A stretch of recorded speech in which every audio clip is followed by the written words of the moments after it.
Halo teman-teman, perkenalkan nama saya Uswatun Hasanah, NIM saya 2512320013. Di sini saya akan mempresentasikan tugas makalah yang berjudul Sumber Hukum Al-Quran.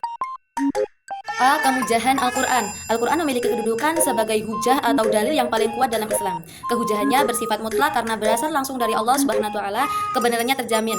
Firman Allah Subhanahu wa taala dalam surat An-Nisa ayat 59 menjelaskan bahwa umat Islam wajib menaati Allah dan Rasul-Nya. Sebagai sumber hukum Al-Quran menjadi rujukan pertama dalam menetapkan hukum. Jika suatu masalah tidak dijelaskan dalam Al-Quran, maka tidak diperlukan dalil lainnya untuk menguatkannya. Selain itu, Al-Quran diriwayatkan oleh secara mutawatir sehingga keasliannya tidak dilakukan lagi. Kehujahan Al-Quran terkandung kandungannya yang mencakup seluruh aspek kehidupan manusia. Fungsi Al-Quran sebagai hujah.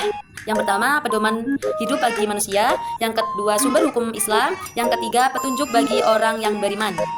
Kemujizatan Al-Quran adalah suatu yang luar biasa yang diberikan Allah Subhanahu wa taala kepada para nabi dan rasul untuk melemahkan lawan-lawannya.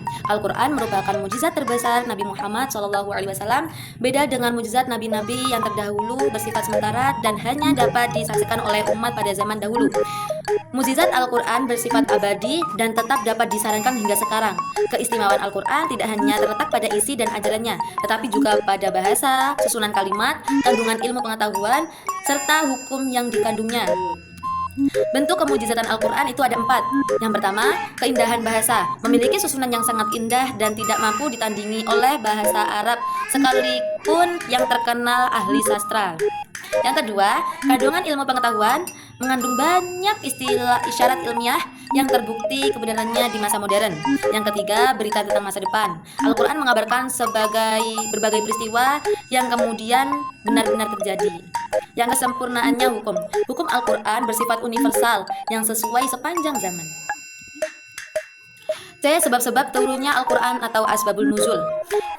Asbabul nuzul terdiri dari kata, yaitu asbab yang berarti sebab-sebab dan nuzul yang berarti turun. Secara istilah, asbabul nuzul adalah peristiwa, pertanyaan, kejadian, atau kondisi tertentu yang menjadi latar belakang turunnya Al-Quran kepada Nabi Muhammad SAW.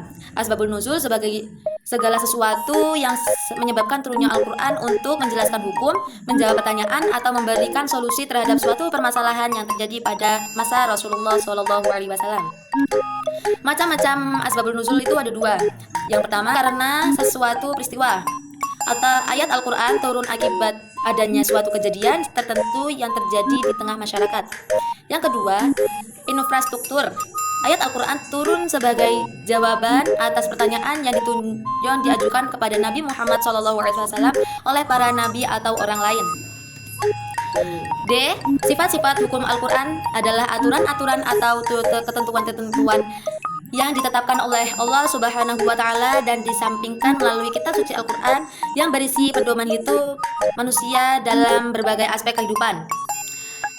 Hukum ini mengatur hubungan manusia dengan Allah.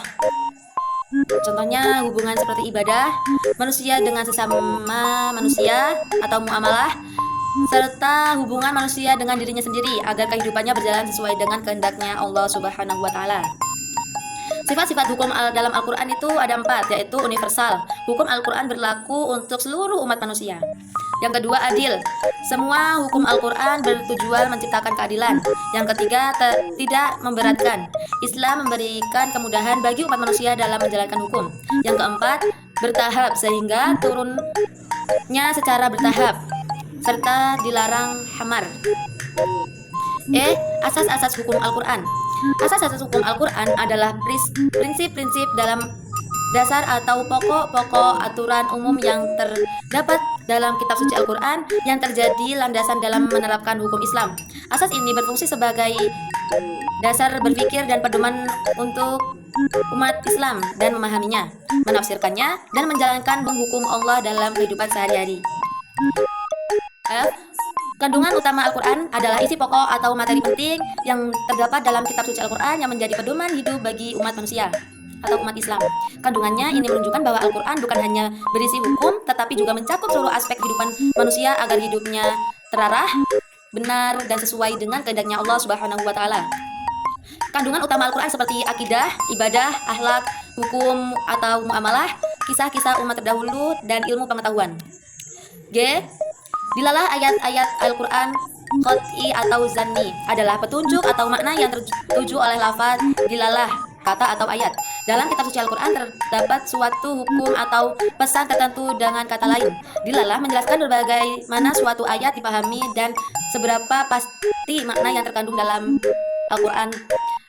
Dalam ilmu usul fikih, dilalah yang sangat penting karena menjadi besar dalam pengambilan hukum Islam.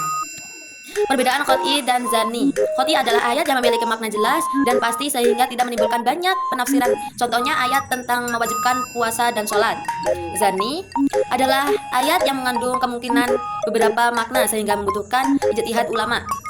Contohnya ayat yang terkait dengan masalah muamalah tertentu. Baik, itulah tadi presentasi dari saya. Apabila banyak kesalahan, mohon dimaafkan. Saya Uswatun Hasanah pamit undur diri. Wassalamualaikum warahmatullahi wabarakatuh. Bye bye.